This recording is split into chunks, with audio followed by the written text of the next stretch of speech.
Hello future CPAs! Previously, we have discussed foreign exchange translation. And nalaman natin na ang conversion from functional currency to presentation currency would entail a translation.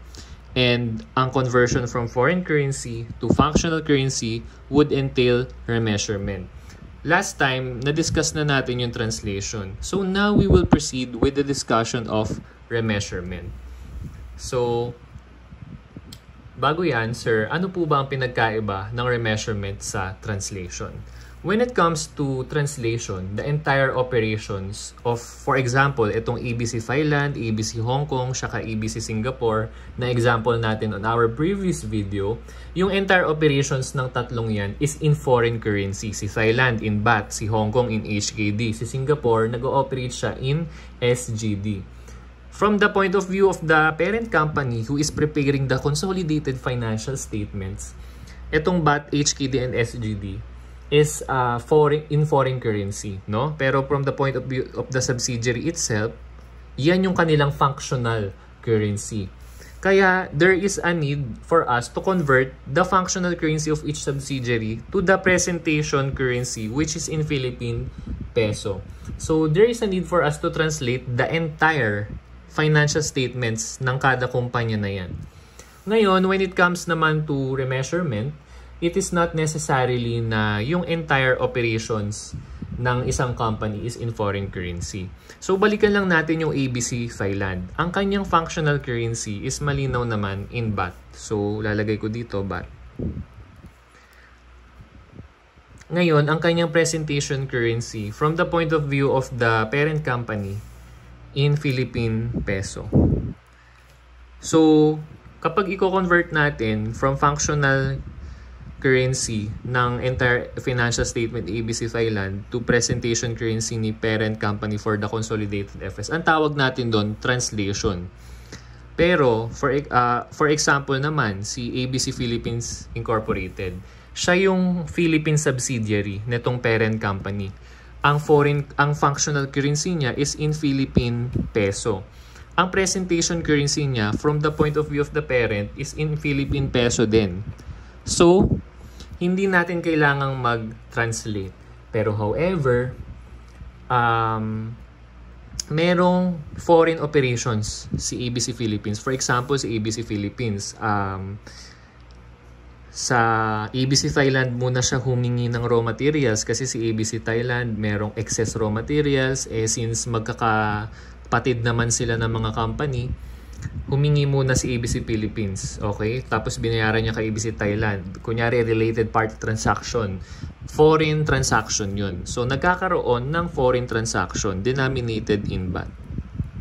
So, bagaman merong foreign transactions si ABC Philippines Incorporated, pero hindi yung kanyang financial statement or separate FS is presented pa rin in Philippine peso kasi yung kanyang functional currency is in Philippine peso. Kumbaga, meron lang siyang mga foreign transactions na nakadenominate in foreign currency. Pero hindi lahat ng transaction is in foreign currency. So, pagka transaction lang yung nakadenominate in foreign currency, may ilang transaction lang. And there is a need for us to convert that from foreign to functional. Ang tawag naman natin doon is remeasurement. Ganyan din yung ma-encounter nyo sa pag-solve ng mga problems. Kapag ang problem is translation, ire-require ka na ipa-translate yung buong financial statement as in yung asset, yung liab, yung equity, like what we did on our previous video. Pero kapag ang problem naman is remeasurement, commonly yung mga individual transactions lang ang ipapa-solve sa'yo. So now let's proceed to remeasurement. For example, tayo si JL Company na kagaya ni ABC Philippines na Philippine subsidiary lang tayo. So quarterly, nagkakaroon tayo ng purchases sa ating foreign supplier. So, on credit yun, kaya meron tayong accounts payable. Ngayon, dito sa January 1, assume natin na yung $2,000 US, yan yung outstanding payables natin as of January 1. So, ibig sabihin, beginning balance lang yan. Kaya lalagyan natin ng asterisk. So, yung 50.78, assume natin na yan yung ginamit na spot rate. during the end of the year nung previous year. So 2,000 times 50.78, 101,560. Okay, ngayon yung April 1, assume natin na yung 3,000 US dollars, yan na yung naging purchase natin from our foreign supplier. So, ano ang ating initial recognition under PAS 21? Syempre, lahat ng mga foreign currency transaction dapat i-convert natin sa functional currency by applying yung exchange rate at the date of transaction. So, in this case, ang date ng transaction natin is April 1. So, let's convert. 3,000 times 52.43, that's 157,290. Pakita natin yung journal entry on April 1. So, on April 1, our journal entry, since nag-purchase tayo, ang debit natin is purchases, ang credit natin is accounts payable. Na magkano? 3,000 USD. 3,000 USD. Tama ba? 3,000 USD. Mali. Hindi 3,000 USD. Dahil sabi nga, dapat ang initial measurement natin or initial recognition kapag foreign currency transaction, kailangan i-convert natin sa functional currency. Ang spot rate na gagamitin is yung spot rate on the date of transaction, which is 52.43. Kaya hindi 3,000 USD kasi syempre sa accounting system mo, for example sa libro mo, hindi naman naka USD yung ibang mong mga transaction. Kaya dapat yung converted to peso ang i-journalize natin. Next naman natin, assuming na yung transaction naman natin nung May 1 is binayaran na natin yung outstanding payables natin na nung January 1, which is 2,000 USD. Kaya may parenthesis kasi binayaran na. Ngayon, iba na yung exchange rate sa May 1. Naging ano na, 53.81. So 2,000 times 53.81, 107,620.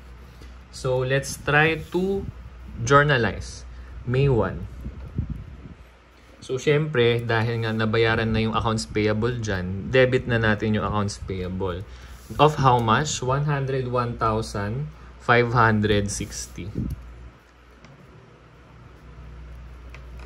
And then, magkikredit tayo ng cash dahil binayaran na natin. Credit, cash, na magkano? Yung i-credit natin na cash is kung ano yung spot rate ng date of settlement or date of payment, which is 53.81. So that's 107,620. Uy, hindi balanse ang ating journal entry. So, meron tayong balancing figure na dapat is debit kasi mas mataas yung credit natin. So, let's try to squeeze 107,620 minus 101,560. That's 6,060 pesos.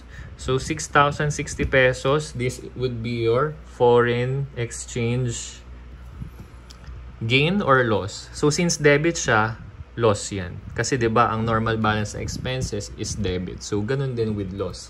Pero anong tawag natin sa foreign exchange loss na yan? Ang tawag natin dyan is realized. Bakit realized? Na-realize na natin yung loss kasi finally, nabayaran na natin yung accounts payable natin kay foreign supplier. So, na-dispose na natin siya sa books natin.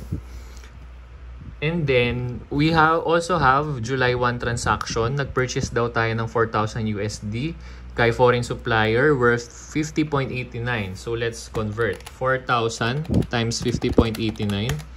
203,560.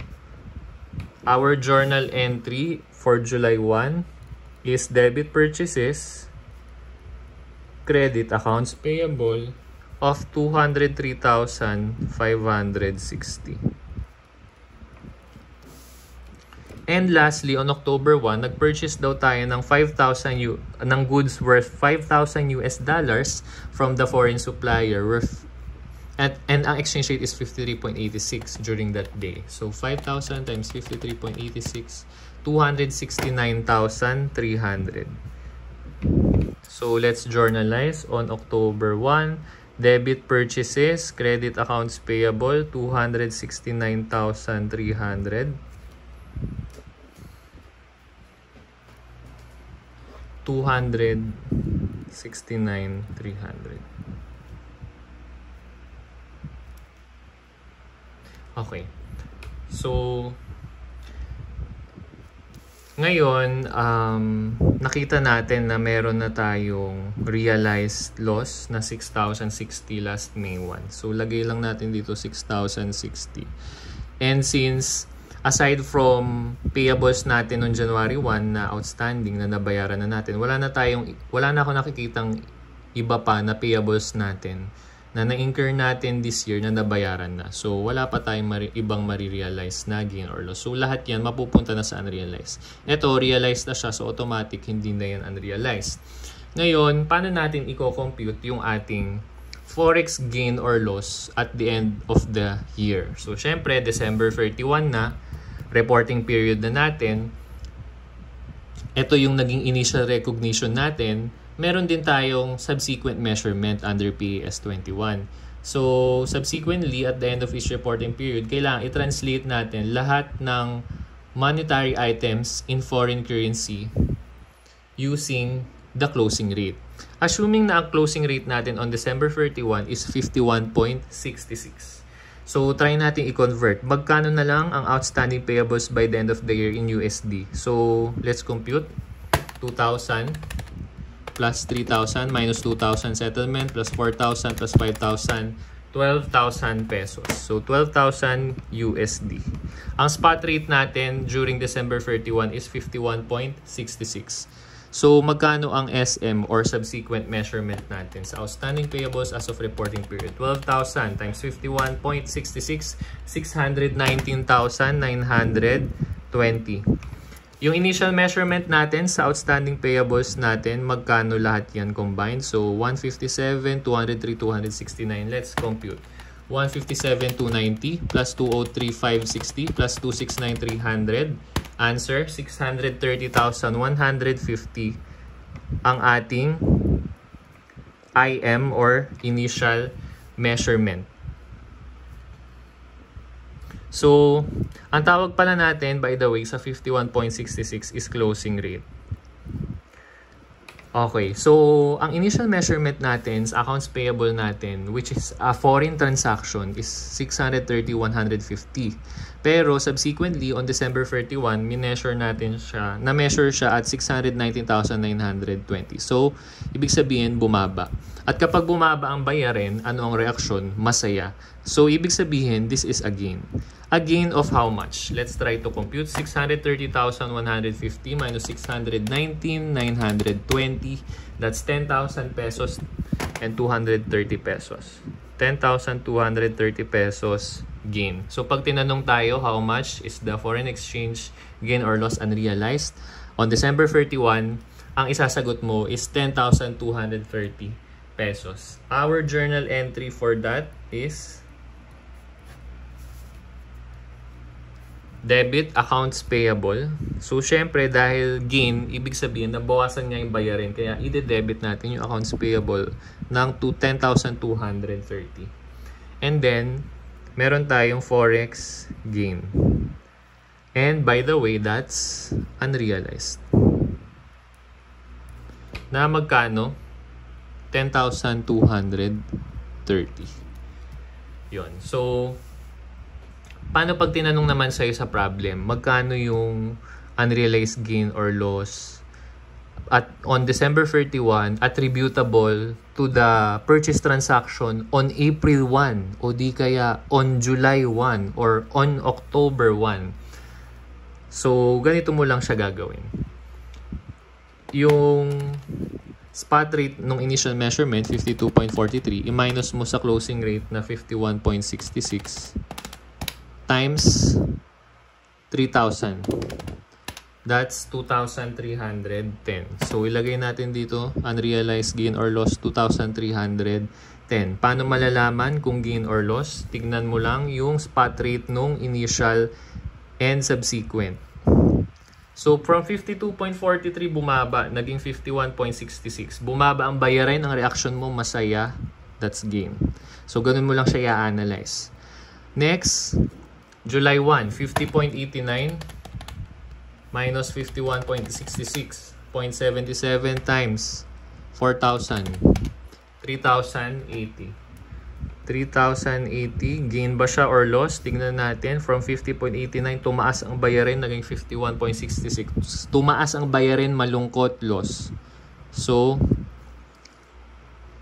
loss tayo. And then, lastly, 5,000. So, 53.86 minus 51.66 closing rate times 5,000 USD.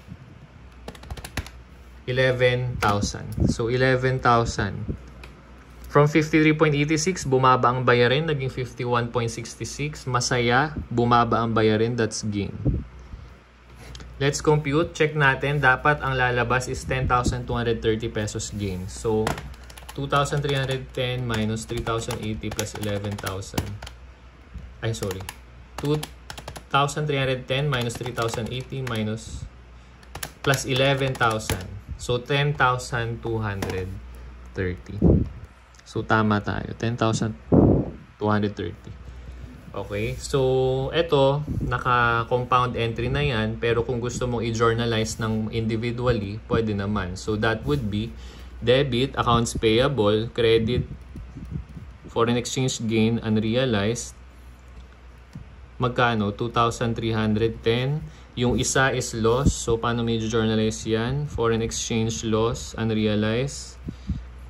Credit accounts payable, 3,080. And lastly, yung 11,000 gain mo, paano may journalize yan? Debit, accounts payable, credit, foreign exchange gain, unrealized, 11,000.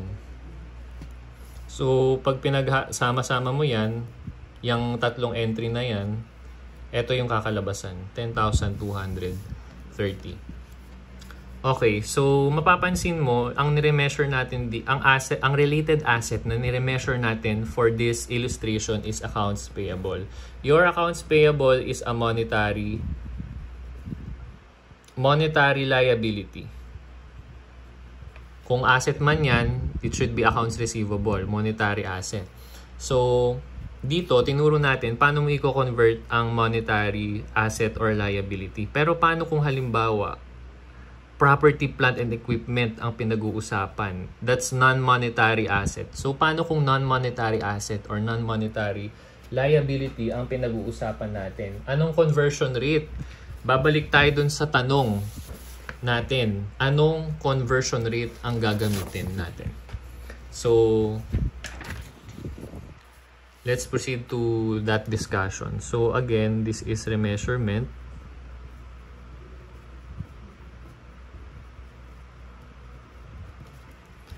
And kapag balance sheet items, depende. Kapag monetary, kagaya nung kanina, accounts payable, monetary yun. So ang conversion rate na gagamitin mo is closing rate. Umaalog ba? Bakit kaya umaalog? Kapag naman non-monetary asset, umaalog. Wait lang. Kapag naman non-monetary asset or liability, depende. Pwedeng historical rate, pwedeng fair value. So, before we dive deep into that, ano muna yung monetary asset? So, kapag kasi monetary asset, well, ang definition kasi niyan is right or obligation to deliver a fixed amount, FXD na lang, fixed amount, AMT, of currency. So, anong examples niyan? Pwedeng cash, pwedeng accounts receivable, accounts payable, or investment at amortized cost, or IAC. Kapag naman non-monetary asset, anong mga example naman yan? So, bigyan kita ng example ng non-monetary asset, inventory, property, plant, and equipment, and intangible assets. Okay, so sa non-monetary assets, bakit halimbawa inventory, bakit hindi mo pwede i-measure yan at closing rate? Kasi kukontra yan sa IAS 2, which is your accounting standard for inventory. Kailangan ang subsequent measurement mo sa inventory is LCNRV, lower of cost or net realizable value. So yung closing rate kasi, it's more of about the net realizable value eh. Pero paano kung mas mababa yung cost mo? 'Di ba? So cost pa din dapat yung maging basis mo. Yan, kaya historical rate ang in-indicate sa PAS 21. Dito naman sa PPE, kasi depende yan kung ang company policy i-measure nila yung PPE at cost or evaluation model. Kasi option yan ni company. Pero kung silent yung problem, hindi sinabi kung cost or evaluation model, i-assume mo na cost model si company. So kapag cost model, historical ka. Pero kapag revaluation model, which is bihira naman yan, fair value ka. Okay, so ganun siya nag-work. Dito naman tayo sa income statement items. So income statement, may ano lang tayo, hierarchy. So ang priority mo na gamiting rate is rate on the date of transaction.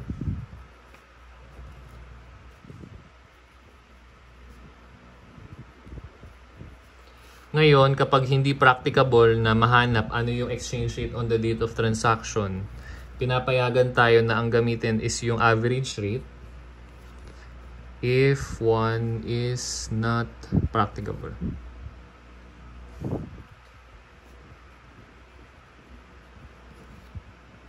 Umaalog talaga. Alright, so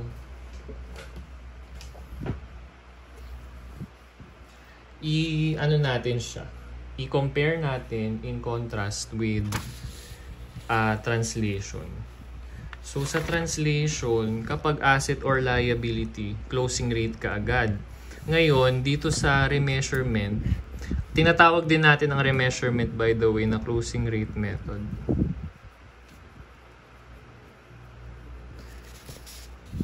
Yung translation, tinatawag din natin by the way na temporal method. So, wag nyo na lang masyado dibdibin. For your information na lang yan. Okay, so kung sa translation, ang asset or liability, kapag balance sheet, kapag asset or liability, closing rate ka agad, dito, kasama na yung equity, depende pa kung monetary or non-monetary. Pag monetary, closing rate. Pag non-monetary, historical rate or fair value. Pero mas madalas historical rate yan.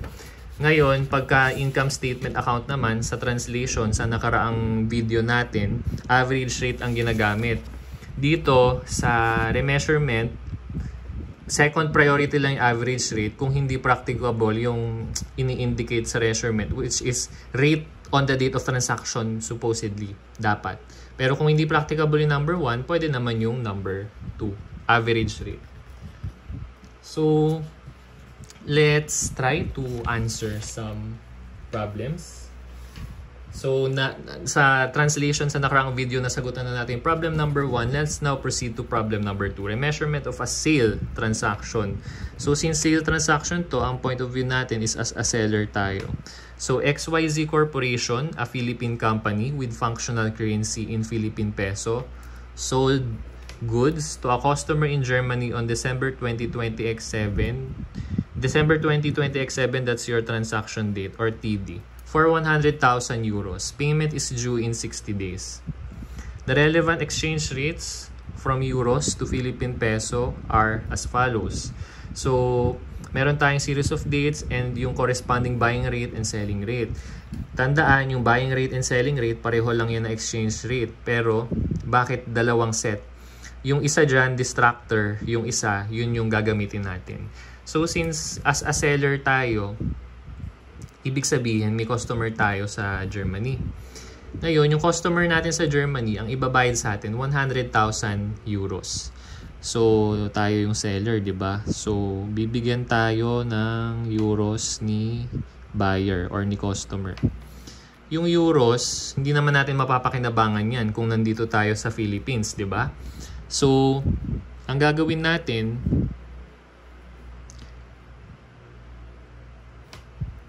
bibili tayo kay bank ng Philippine peso. Sorry, magbebenta tayo kay bank ng euros. Tapos, bebentahan niya tayo ng... Sorry, wait lang. Ang mangyayari dyan is bibilin ni bank sa atin yung euros. In exchange, bibigyan niya tayo ng Philippine peso. So, ibig sabihin, ang gagamitin natin is buying rate. So, ibig sabihin, ang distractor is yung selling rate. Hindi na natin yan gagamitin. Ngayon, para hindi ka na malito sa ganitong thought process, ganito mo na lang isipin. Kapag ka seller ka and ikaw yung nagbenta ng goods, ang kabaliktaran nun is as a buyer. So, dapat ang gagamitin mo is buying rate. So, kung ano yung kabaliktaran, yun yung exchange rate na gagamitin natin. So, kung dito sa problem na to, as a seller tayo, ang gagamitin mo exchange rate is buying rate. Kung ikaw naman is buyer, ang gagamitin mo is selling rate. Kung ano yung kabaliktaran. Pero, yung rationale is ito, para mas ma-appreciate mo lang. Okay, so December 31, that's your reporting date. And February 18, that's your settlement date. So, answer the following questions. Number 1, how much sales revenue should XYZ Corporation recognize on December 2020 X7 in PHP? So, let's try to convert. So, 100,000 euros times 58. So, spot rate tayo. Date of transaction, right? 100,000 times 58. 5,800,000, letter C. Again, sabi kanina, kapag ka income statement account, yung rate on the date on transaction. Kaya 58 yung ginamit natin kasi December 20 po ang date ng transaction natin. Number 2, at December 31, 2027, how much should XYZ Corporation report as accounts receivable in Philippine peso? Sabi natin sa discussion kanina, kapag monetary asset, ang gagamitin is closing rate. Our closing rate for this case is 59.50. So, 100,000 euros times 59.50. Let's compute. 100,000 times 59.50. 5,950,000. Our answer is letter A. Number 3, what foreign exchange gain or loss should XYZ recognize in income statement for the year ended December 31? So, yung 5,800,000 dito, pag minusin lang natin sa 5,950,000. So, 5,800,000 minus 5,950,000, 150,000. So, ang answer natin dito, 150,000. Pero ang tanong, is it a gain or a loss? So, kung as a seller ka and meron kang accounts receivable and tumaas yung accounts receivable mo at the end of reporting period, meaning to say, ina-anticipate mo na mas mataas pa yung matatanggap mo, in this case, it's a gain. So, ganun mo lang siya i-analyze kung whether it's gain or a loss. So, in this case, it's letter C, 150,000 gain for number 3.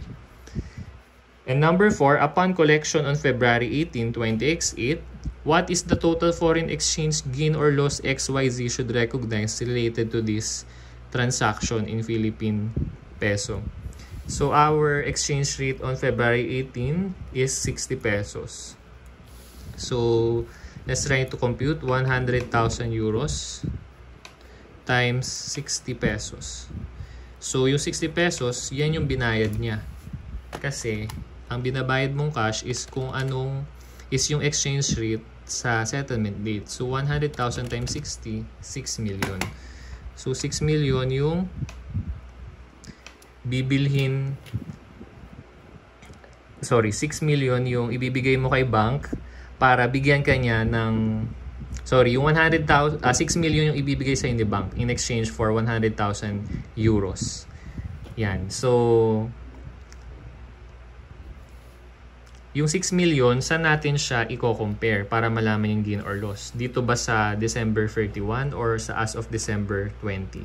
Our answer is dito sa December 31 kasi ang nakalista sa libro mo for the current for 20x8 na outstanding payable mo is kung ano yung exchange rate ng December 31.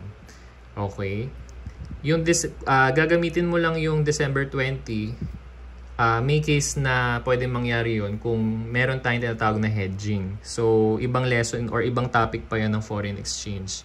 Okay, pero in this case, dito lang sa 59.50. So, 100,000 times 59.50, that's 5,950,000. So, compare natin, 6 million minus 5,950,000, that's 50,000 pesos. So, analyze natin, gain ba yan or loss? So, from 5.95M, ang receivable mo tumaas ng 6M. Ang reaction mo, masaya ka. So, gain yun. So, our answer for number 4 is letter boy, 50,000 gain.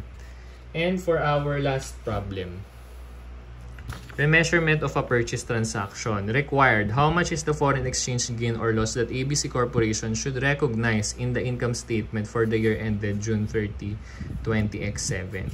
So kung mapapansin natin, yung exchange rates dito is mentioned in terms of single unit of our functional currency. Medyo kakaiba siya kasi dito kanina it is mentioned on a single unit of foreign currency unit.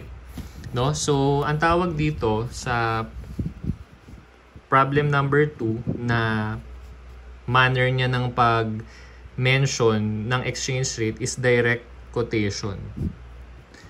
Pero dito, minention niya in terms of single unit of functional currency. Ang tawag dyan is indirect quotation. Indirect quotation. So, paano kaya natin gagawin yung conversion? Malalaman natin. Let's read the problem. ABC Corporation is a Philippine-based entity with the Philippine peso as its functional currency. On June 10, 20x7, ABC purchased inventory worth $10,000 USD on credit. So, meron siyang payable from a US supplier. It's a foreign supplier. The company's fiscal year ends on June 30, 20x7 and liability remained outstanding at year end. So, ibig sabihin, payable pa rin siya as of June 30, 20x7. Subject siya sa rule na kailangan natin siyang i-subsequently measure. The following exchange rates were in effect. Quoted indirectly as Philippine per USD. So, tinatanong lang naman magkano yung foreign exchange gain or loss. So, ibig sabihin, yung converted peso on June 10 at saka yung converted peso on June 30, kung ano yung difference nun, yun yung ating magiging foreign exchange gain or loss. So, dito muna tayo sa June 10. So, kapag ka indirect quotation, ganito ang manner ng pag-convert. So, 10,000 US dollars. Makinig na mabuti. 10,000 USD times pa din. So, 1 PHP over wait lang. So, ano kayang magbabuying rate ba tayo or selling rate? So, sabi natin kung ano yung kabaliktaran. So, kung ito ay purchase transaction, ang point of view natin is as a buyer. So, kung as a buyer ka, ano yung kabaliktaran? As a seller. So, selling rate ang gagamitin natin. Distractor lang tong buying rate. So, ang gagamitin natin is ito. 0.01776 USD. So, let's try to convert using indirect quotation, 10,000 USD times 1 divided by 0.01776. 563,063. So, 563,063. And on June 30, 20x7, again, yung 10,000 USD natin. So, ito, in-illustrate ko lang sa inyo na ganyan para meron lang siyang ma-visualize nyo lang siya sa isip nyo. Pero ang totoo niyan, kung ang operation sa direct quotation is multiplication, very straightforward. Sa indirect, pwedeng ang gawin mo na is divide ka na diretso. So 0.01776. Pero kung nalilito ka pa din between direct and indirect quotation, pwedeng ito na lang yung i-visualize mo. And yan din yung manner ng pag-calculate mo sa calculator. Lalo na kung magiging mas complicated yung problem na ma-encounter mo, mas maraming exchange rate na kailangan, meron ka pang settlement date. So, ganon. So, pero kung kaya mo na ng mabilisan, ganito na lang. So, 10,000 divided by 0.01776. Sorry, 778 pala on June 30.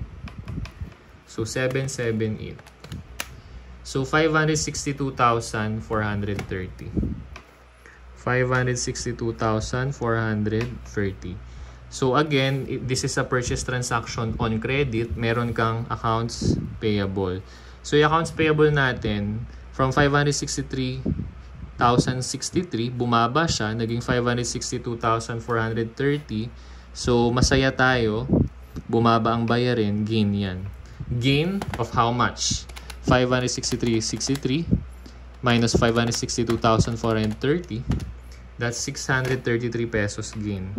So to answer the question na how much is the foreign exchange gain or loss that ABC Corporation should recognize in the income statement, 633 pesos gain. And that concludes our discussion for foreign exchange remeasurement.